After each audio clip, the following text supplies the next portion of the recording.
Hi everyone, we're back for week 2 on the puddings, sorry I should say week 3 on the puddings now. Today we're making a version of a classic restaurant dish, which is a chocolate fondant, which is fairly similar to a sort of chocolate brownie. It's a bit gooier in the middle and not as sticky, and it's dead easy. It's basically mix a load of stuff together, bung it in the oven, and the key is to pull it out at the right time so it's still very moist and very succulent in the middle of it. So Eddie's going to talk you through it. Fairly simple range of ingredients. Again, very important that the quantities of the ingredients are correct so that the fondant itself will rise, it will souffle up, and this really is a classic dessert, one of my favourites and one of the restaurant world's favourites. Eddie! Okay, so firstly I'm just going to show you the chocolate here in button form, and we've also got the butter here. Now these two have to be melted, so I'm going to pass them over to my glamorous assistant. Thank you, Eddie. And that's dark chocolate, is it, Eddie? That is dark chocolate. While Toby's melting that, I'm just going to crack 2 eggs into a mixing bowl, like so. Just going to give my hands a quick rinse.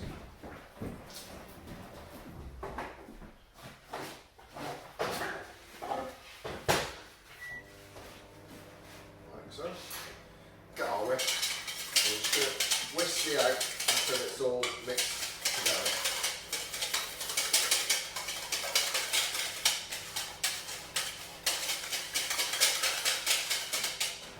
Like so. Once we've got the egg like that, we're going to get our tin, and in here we've just got a tiny little bit of melted butter, and we're just going to give the tin a quick grease like that. And why are you doing that, Eddie? It'll help for the fondant not to stick into the into the metal. And help it rise up the sides as well. That's it. And you can also, I've seen this done where they put butter on it and then they also put cocoa powder on the outside so you don't end up with a greasy outside. That's very true, you can do that as well. And how would you do that, Eddie? You just have a little bit of cocoa powder now, and you put it in, and you just shake it around the tin until it coats the tin. We're not going to do that today, we're just going to use the old method of just butter. Put that on the side. For now, I will bring the egg mix back in. So now we've greased our tins, we're going to get our egg mix here, and I'm going to bring in the melted butter and chocolate. Now, if you're doing this at home and you don't have a microwave, the easiest way to do the melting of the butter and the chocolate is over a pan of warm water, almost boiling. Put your butter and your chocolate into a mixing bowl and then put that on top, and then just keep mixing it slowly. What you don't want to do is overheat it, because you'll split the butter from the chocolate. So now that's all nice and melted, we're going to pour that in slowly.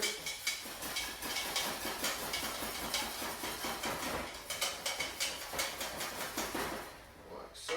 We're going to get our spatula. Just scrape all that yummy goodness. So this is very similar to a chocolate brownie recipe, really, Eddie, is it? It is very similar, yes. It's just the quantities are different. And you're not putting chunks of chocolate in it for them to melt, so it's like you do in a chocolate brownie. Yes. So that's what we have got after we've got our chocolate, eggs and butter in. And if someone was to, while they're doing this, making this at home, if they were to dip their finger in and taste that, would the recipe still work? Yeah. Okay, so we've got rid of the whisk and we've got our spatula. So now we are going to add our dry ingredients, which is sugar, flour,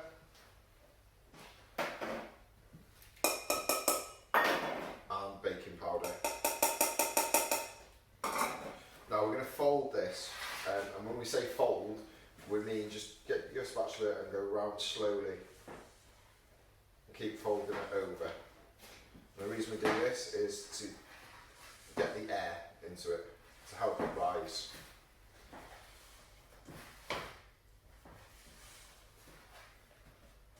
And could you do this with white chocolate, Eddie? Would it work? Or do people like white chocolate? I'm not quite sure these days. You could, but personally, it's harder to use white chocolate, so I think it's better with the dark chocolate. You get more flavour as well. And what sort of thing would you serve this with if you were having this, say, in a restaurant and you wanted this? If you were trying to impress your friends, your family, your boyfriend, your fiance, would you have it with I don't know, with some fruits or some? Yeah, you could make a little compote to go with it, or you could have ice cream. Excellent. What about, and similarly, you could just have it with a cup of tea, I suppose. Yes, similarly. That's looking very good. There's a nice sheen on that, Eddie. Yeah, there's a lovely sheen on it. Okay, so we've just literally, like I say, keep mixing it like that, and it'll all come together like so. So we'll bring our tins back in, and we're going to split this between two.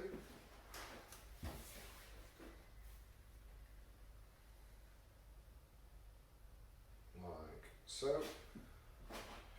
And into this one. That's looking like it's pretty good. It looks quite healthy, that. It's not very healthy. And then that's it. So we're going to put these in the oven now at 160, and we're going to cook them for roughly about 15 minutes or so. Okay, we'll see you in 5. Right, so the chocolate's just come out of the oven. That's been in there for somewhere between 10 and 15 minutes on 160, 170, depending on the heat of your oven. Best thing is just keep an eye on it through the window of the oven, and you'll see as it rises. And what you actually ideally want, you want it to be kind of cakey around the outside, lovely and gooey, almost like a sauce, and the slightly undercooked mix in the middle, which will give it a really unctuous flavour. This is it's very similar to whether it's a souffle. It's not far from a chocolate brownie. If you want to cook it more, it'll go more cakey. You can even put little bits of chocolate in it, which will give it a little bit of sort of gooiness extra on top of it. And it I can smell it from here. I know Eddie's there looking very hungry. So Eddie, do you want to just maybe show them the middle of it, what it should look like? Lovely and molten inside. Look at that. That's looking pretty good there, Eddie. That's gorgeous. And that looks very hot, so I'd be very wary if you're going to eat it in case you burn your mouth. Fantastic. But what would you serve that with then, Eddie, if you wanted that as a pudding, say, after a nice dish of a main course? Would you have it with some fruit, maybe some fruit coulis, or some stewed plums, or some? Yeah, as you say, a fruit compote would be lovely with it. What's a fruit compote? It's basically macerated strawberries and raspberries, blueberries. But you can also put a nice big dollop of ice cream on there, which will go really nice, well. hot and cold. There's a classic British desserts, hot and cold. Things like, say, the chocolate we got there, but things like sticky toffee pudding or bread and butter pudding, they're always nice. Big favourite of mine, having them with ice cream or even some whipped cream, or just some single cream that you can buy and pour over the top of it. And sort of dig in, and that is the warm chocolate fondant done and dusted. Enjoy it. Enjoy.